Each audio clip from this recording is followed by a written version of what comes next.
Well, Yvonne, thank you so much for helping my project. Awesome, I'm glad to be here. Could you say a little bit about yourself? My name is Yvonne.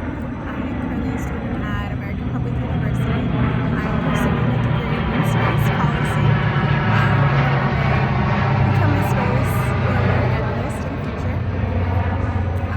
I was an ambassador for NASA for the past 4 years, promoting space exploration.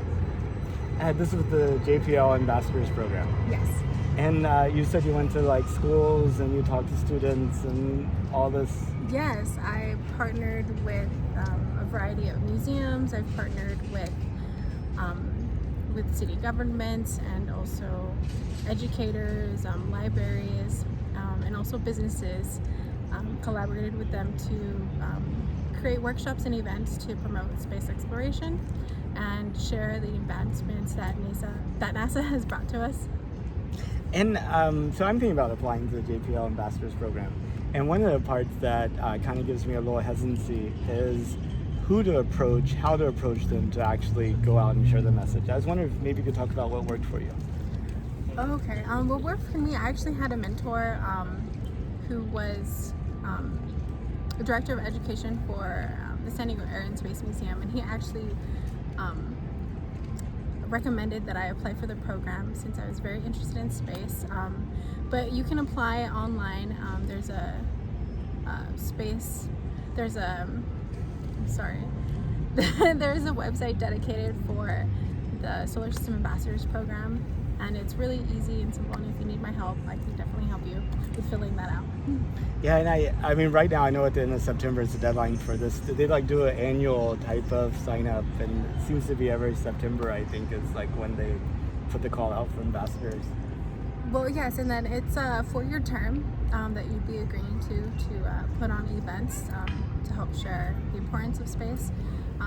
But yeah, it's either, I believe, every year or for sure it's every 4 years that they put it out. And did you know that NASA was planning to send astronauts to the moon in 2024 for the first time since 1972? I did know that. It's very exciting. And how did you find out about it?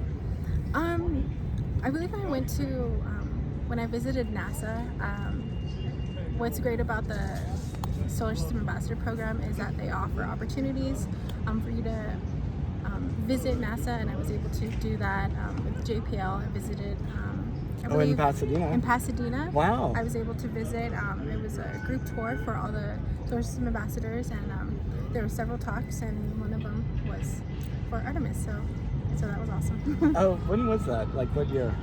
I'm not sure. I believe it was in 2016 or 2017. Okay, that's awesome. So I've been interviewing like people at Starbucks on the street. I mean, space people, of course, they all know about Artemis, right? But I've been interviewing people like just randomly.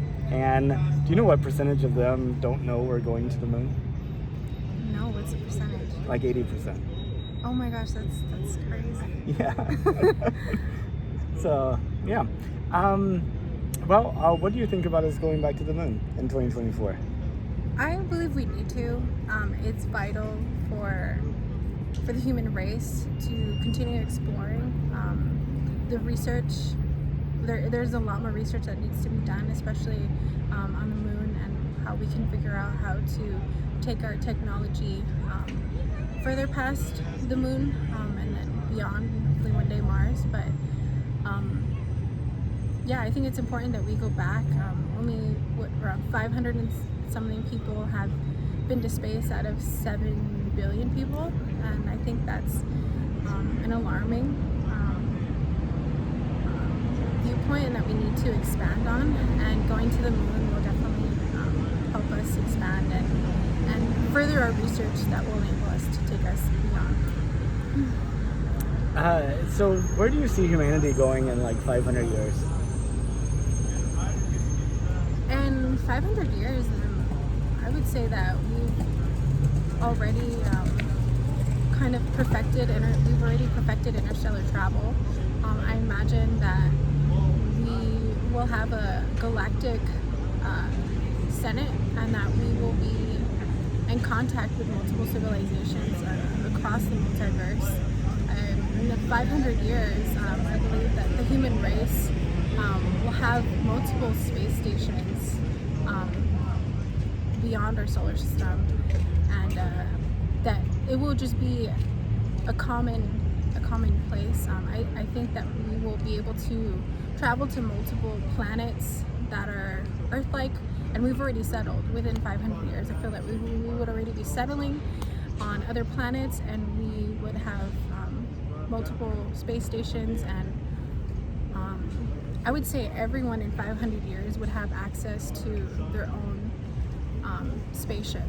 Everyone will be able to, instead of cars, I believe everyone will have their own spaceships, and everyone will be able to fly interstellar, not just the selected few. Well, that's amazing. Like the Jetsons future. Where, Exactly. Yeah. I have interviewed over like, I want to say 500 people, 600 people, I'm not sure. Maybe the same number of people that have been in space, but not those people. And you're like the first person that had such kind of expansive vision whenever I asked them that question. Well, I think it comes down to the questions you ask. I've never had anyone ask me what would we look like 500 years from now. I've been asked about 100 years. But I think it's important that we look at our technology today and look at how much we've accomplished the past 100 years. And if you look back even further than that, the past 200 years, the past 300, and I think with the technology that we have today, with 3D printing, with optical sciences, with all the amazing technology that we have and we're uncovering, we're going to be able to do it a lot faster the next few years. And then when you're talking hundreds, so I really appreciate you asking those type of questions, the deeper questions, to get us thinking. So thank you. I am, you have like these periods where there's like deep understanding and a lot of innovation happening, and you have stuff like the internet being developed, starships and all sorts of things. But then, it seems like that technology isn't like widely understood by people, and then you have like these periods where it's sort of like people are just kind of like stagnant. I was wondering, do you think there's any risk that we might be about to go through a period of stagnation after people just kind of accept the technology we have but don't really understand how it works? I think we need to increase innovation and curiosity. We also need to emphasize that at an earlier age.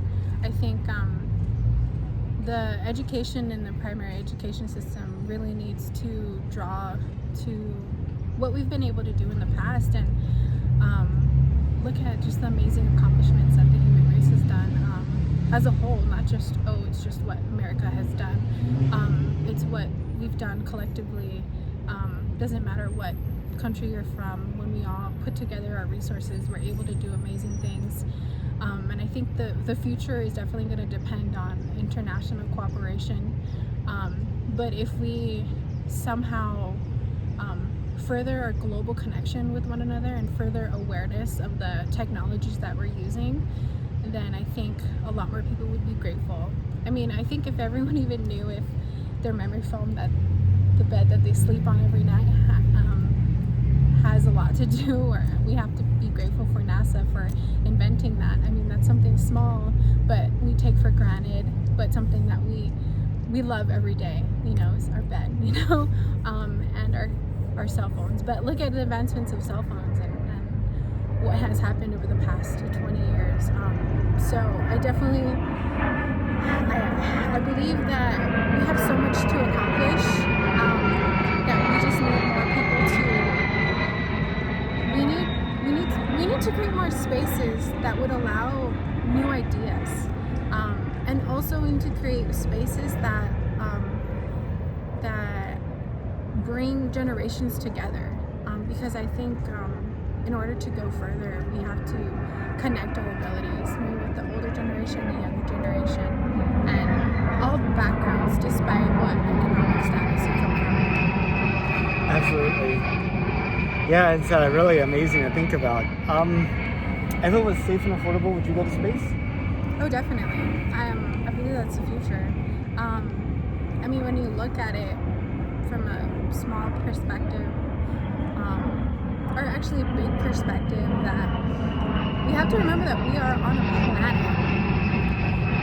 planet Earth that's within a solar system, that's within, you know, a universe, it's within a multiverse, and we can't think that we're only on this globe and that's all we have to explore when there's so many more other worlds for us to explore. So I think we're at the beginning of the human race, and we need to be more positive about what we can do. Yeah, it's amazing. How far would you go? Like just to orbit, to the moon? Would you immigrate to Mars? Would you be on that first starship to another star system? Oh man, I would love to be on a starship to another solar system. I think that would be incredible. I also think that I would love to travel to another planet, but one of my dreams is to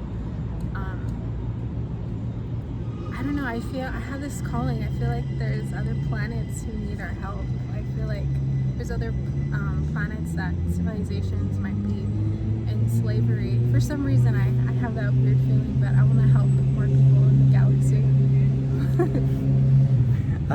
To expand individual freedoms to other civilizations. Yes, exactly. Well, that's pretty much the questions I had. Did you have any questions for me or anything you wanted to add? What really inspired you to start this project? I had been working from home for 2 years before I started this project. I know it's funny now with like the whole COVID lockdowns and everybody working from home, but back in 2019, that was not the commonplace. And I realized I was only seeing my family members for weeks at a time. And I really wanted a project to push me to get out of the house, to actually talk to people in person. Oh, awesome. Well, you are very admiring and inspiring. Thank you for making this happen. Thank you.